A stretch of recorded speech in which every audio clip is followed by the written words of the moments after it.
ito, in-order to ng asawa ko para sa mga damitan niya. Organizer siya. Mga 3 ganyan yung in-order niya. Tapos ito, bumili ako ng bag. Baby bag. Para kay baby. Although meron naman na, kaya lang gusto namin yung para pang mag-travel kami.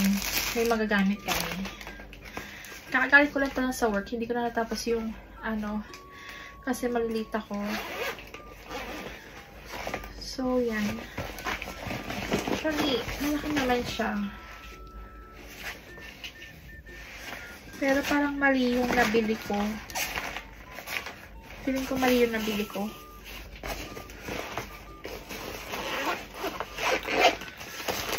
Okay.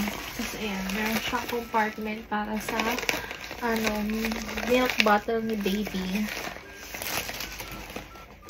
Pero, parang okay na rin. Pero, hindi siya katulad ng ina-expect ko.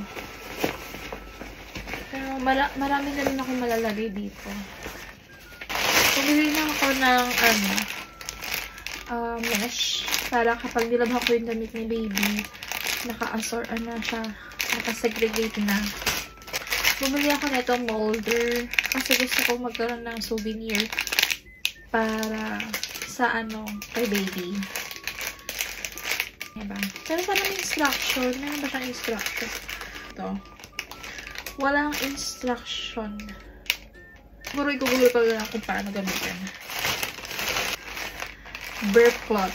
5 siya. 5 na burp cloth. Para sa pacifier niya. Actually, ang in-order ko is walang pink. Pero baka may pink dito. Dalawa lang yung pacifier niya. Pero ewan ko ba, 3 to. Accessory para sa trolley. Yan. Para yung bag niya, ihuhook na lang namin.